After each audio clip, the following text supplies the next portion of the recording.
26 years ago, may nabibigay sa akin, pasyente ko, mayaman, atenista, Inglesero. Sabi sa akin, Dok, habang ginagawa ko, may na malalim. Bigla ko na nagsalita, Dok, are you open to business? Sabi ko, ha? I still have a long line of patients outside. My clinic ends at around 11 in the evening. I don't have time for business. Sabi sa akin, galing sumagot, parang scripted. That's the reason I'm asking you if you're open to business. Because my business will free you up from all of your worries. Bigyan mo man pala ganito, if you want, after your clinic, we can have coffee downstairs at Starbucks, and I can present to you my business in 20 minutes flat over a cup of coffee. Sabi ko, sumagot to Sabi ko, sige. Okay, let's meet. After my clinic, taga-antay ka sa akin. Baba kami ngayon, Starbucks, sa isang pirasong papel. Sa isang pirasong papel na ngayon, kalaki, nagbilog-bilog. Nung nakita ko yung bilog-bilog at prosyento at mga kaperahan, sabi ko, may ganyan pala. Bakit di tinuturo sa school yan? Ang dami-dami kong alam sa medisina at ibang mga bagay, ba't hindi ko alam yan? 26 years ago, ang entry level pa doon sa company sinalihan ko, 18,000. Sali agad ako. Tapos dinala ko sa isang seminar, Makati Shangri-La Hotel. Sikat o hindi sikat? Pagdating ko, 1,000 ang tao. 1,000. Tapos pagbukas ko ng pinto, sabi ng speaker, 1,000,000! Sinara ko. Sabi ko, 1,000,000. Ba't nagkakabulong ako? Kulto? Tapos pumasok na ako. Imagine yung itsura ko, naka-coat and tie ako, naka-longs. Di ba? Kung may torbata ako, suot yung long gown na puti ang nagtubot, nakalagay kabantok, hindi makakinig. Doktor naman, doktor. Seminar to sabi ko, seminar. Sanay ako umatid ng seminar ang nakaganon. Bukas kong bilyon-bilyon pinag-uusapan. Tapos yung katabi mo, naka-shorts. Ito, naka-chinelas. May invitation ako, nakalagay formal. Formal ako. Itong dalawa, formal lang ito Anyway, umatid ako. Umupo ako. Yung speaker, Amerikano. Ang pangalan, Nathan. Pangalan pa lang, ganda na yun, Nathan. Pinakita yung income niya 26 years ago. Kumikita ng 15 million pesos per month. Papakabakasyon, 3 buwan sa Bali, Indonesia. Tapos dito sa Pilipinas, Boracay pa yung uso nun, nasa Boracay. Tapos pupunta lang ng Metro Manila, 1 linggo. Tapos babalik na ng US. 1,000 yung nakikinig sa kanya. Palakpakan yung mga tao. 2 oras yung presentation. After 2 hours, pumapalakpak na rin ako. After 2 hours, 1,000 yung umatin, pumunta ako doon sa kanya sa harapan. Kinilala ko. Inabot-ling namin ko sa Nathan. My name is Ed. And I'm a doctor by profession. Yabang na, doktor ako And I'm a doctor by profession. And I would love to learn everything that you know about the business. Can you please show me how? Kinamayan ako ngayon.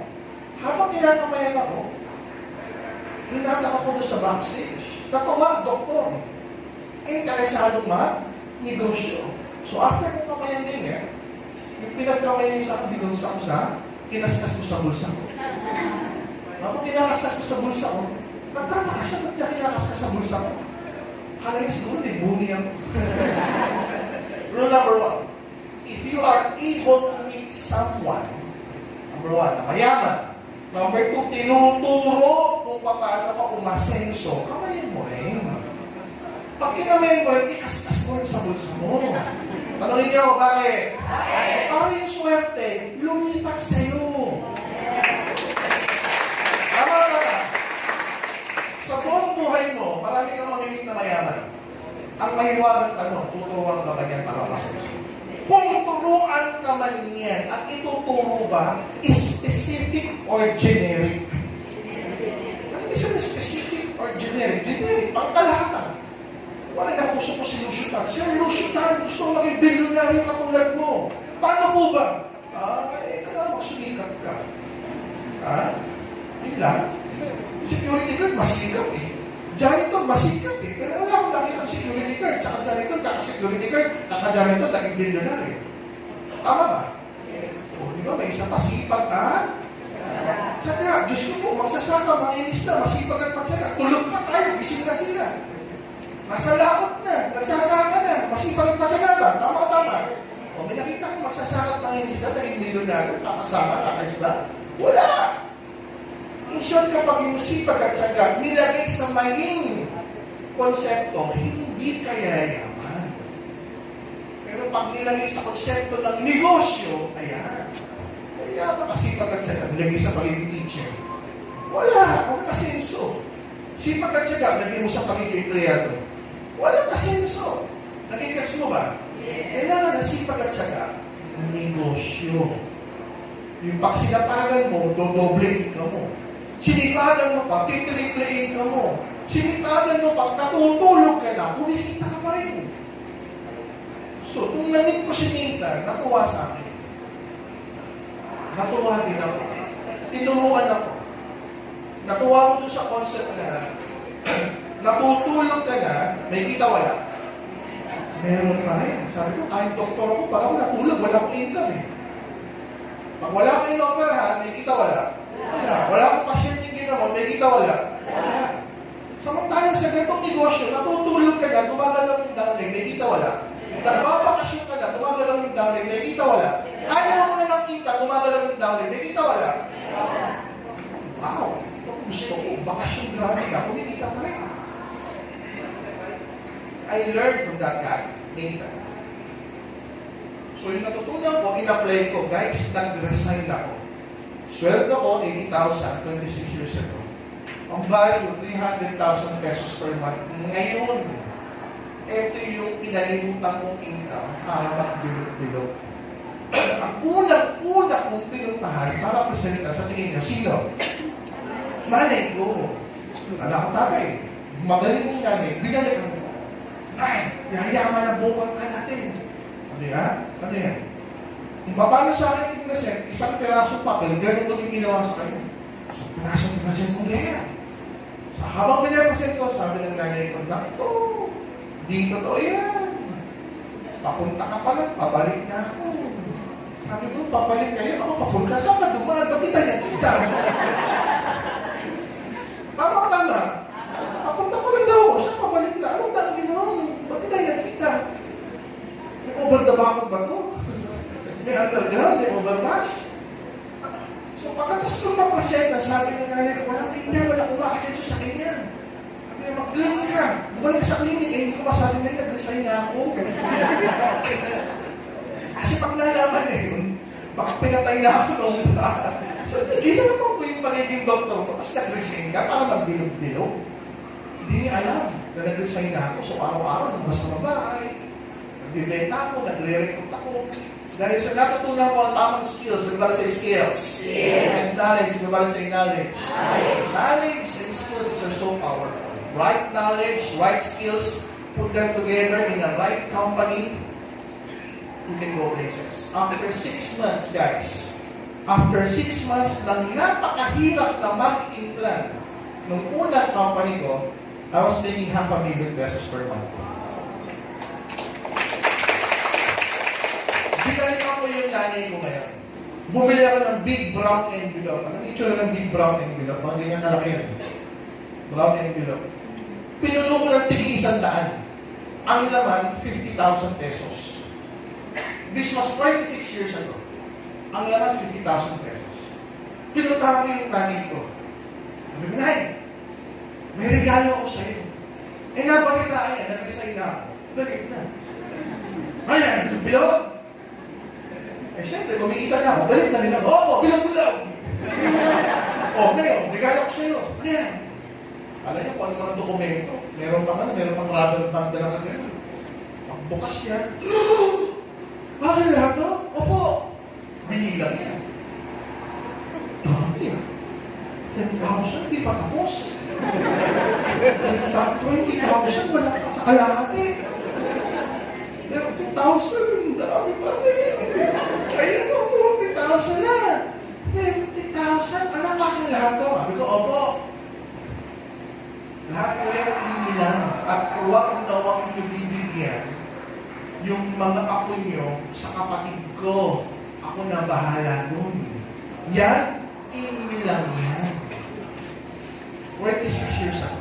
Sabi ko sa nanay, may natuklasan akong sistema. Habang buhay, hindi ka na mamumblema sa pera. Buwan-buwan may ganyan kang halaga. Kaya ubusin mo yan. Sabi niya, ano naman gagawin ko dito? Bahala kayo, paulat kayo. Pati mo na gusto, paulat mo. Pasma ka, pamasahe ka, magpaballroom dancing ka. Huwag daw mo lang gagawin, manlalaki, mag-drugs, saka mag-casino. Lahat na gawin mo. Laki naman ito. Diba? Sinama ko yung nanay ko sa Hong Kong. Diyos ko po, 68 years old. Nasa Disneyland. Makaakap kay Mickey Mouse, akala mo. Hindi na-aalis si Mickey Mouse. Diba? Picturean mo ako, picturean mo. Nakikita ko sa TV ito, black and white din eh, gumagano. Tuwa. Dinala ko sa Singapore, dinala ko sa Hong Kong. Mahal na mga din yan eh. Kaya ako ginawa. Kasi hindi na siya nag-asawa. Hindi siya nag-asawa, pero maraming nanliligaw sa nanay ko.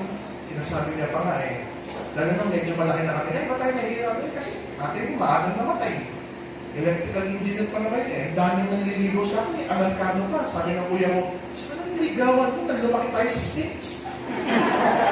Sabi, hindi na ako nag-asawa, kontento na ako sa kanito. Kayo ng mga anak ang tinaguhin ko. So, nakakatawa. First company ko, I was making $500,000 per month. And then I discovered something. Kasi yung marketing plan nito, mahirap ka. I discovered something na yung may mga companies na mas madali. Yung second company ko, ang marketing plan, binary niya. Ito, hindi ito binary. Yung second company ko, binary, 6 sa left, 3 sa right, bago ka kumita ng $100. Tagal. 6 sa left, 3 sa right, $100. Ang entry level nung time ko, $175. So, aning na $175, tatlong $175, ang income ko $100. Nung tinrabaho ko yung company niya, dahil ako yung leader, sumama sa akin yung grupo ko. Pati yung crossline ko, sumama rin sa akin. Nung tinrabaho ko to, I was averaging $18,000 per week. During that time, ang exchange rate pa, tuto ako, 56 pesos per $1. Tamonera. Taas ng dollars na. So I was averaging around roughly mga 4 million pesos per month. 4 years. Agad. Hanggang yung company nag-isara. Hindi mo alam kung ba't nag-isara. Inalam ko na lang nag-isara na, kaya pala nag-isara gano'n. Tapos nga, tinayo ko na itong company ko. Na yung company to, mas madali. Kasi hindi siya 6'3". Yung company to, 1'1". Do you follow? Yes. In short, we have experience doon sa mahirap na marketing plan. Ang tawag sa marketing plan ito, stair step. Yung magsisimula ka 3%, after that 6%, after that 9%, 12%, 15%. Pahirapan yan. Monthly payout. Tapos to, binary, weekly payout. So, malaki ang background namin sa mahihirap na marketing plan. May monthly payout, may weekly payout. Kaya yung ginawa natin yung A Global na binary 1-1, ano sa tingin niyo? Mas pahihirapan ko ba? Mas dadagan ko? 1-1, ang bilis. 1-1 na nga ang payout, number 2, daily pa. Do you follow? Yes. Para at least, kahit part-time ka, pwede kang kumita ng malaki. Tama-tama. At makita mo yung sarili mo na kaya mong gawin ito full-time. Ako nga yung mahirap na marketing plan, since nakita ko yung opportunity, tinataw ko ng full-time, nag-resign ako eh. So, ang point ko, kung meron pa sa inyo na part-time, ang goal ko, mag-resign kayo. Huwag bukas. Diba? Huwag bukas. Mag-resign ng Monday morning. Diba? Pag dumating yung boss mo. Pag dumating yung boss mo, Monday morning, umupo ka doon sa upuan niya. Tapos, 6 lang mo sabi, ikaw, di ka rito. Kaya ikaw, Tapos ako, sandali lang, inom muna akong kape. Gamitin mo yung baso niya.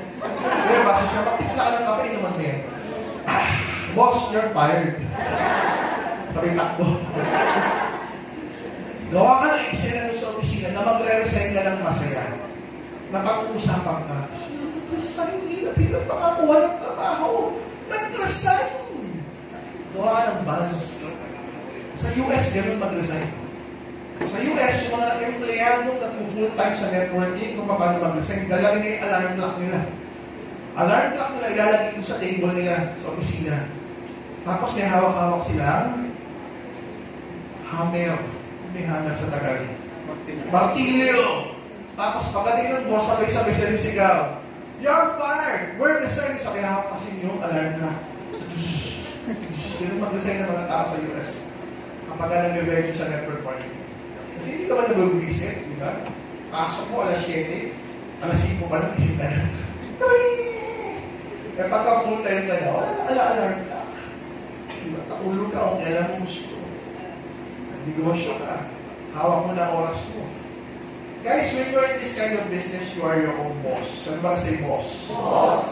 For the first time in the history, kahit anong edad mo, boss ka. Boss ka. Wala kang pinag-aralan pero boss ka. High school lang tinapos mo, boss ka. Undergraduate ka sa college pero boss ka. Dati pag sinabing boss, taas na pinag-aralan yan. Ang daming pera niya. Sino for the first time, pwede na maging boss. Bakit? May sarili na negosyo eh. Distribution is a form of business. Managing people is a form of business. Building an organization is a form of business. So, negosyante ka na. The reason why we are mentoring, coaching you, para maging magaling kang boss. Maging magaling kang negosyante. Maging magaling kang entrepreneur. Okay? Maging magaling kang entrepreneur. Kahit bata ka. How I wish I discovered network marketing ng mga edad nyo. Yung mga ganyan edad. Ang babata. Siguro mas maaga ako na successful. So the goal right now is this, to instill. Imagine, bata ka pala, negosyante ka na mag-isip. Isipin niyo, kung lahat ng tao sa Pilipinas, na edad mo, katulad mo mag-isip, negosyante, ang ganda siguro ng Pilipinas ngayon. Lahat productive, lahat positive. Pag nag-grow tayo, kailangan this year, maging millionaires lang ako. Isipin mo kung gano'n mag-isip ang Pilipinas. Within this year, dapat milyonaryo tayo this year. Para natin gagawin yun, recruitin ng buong Asia. Diba? Buksan ng China, 1 billion ng tao dyan.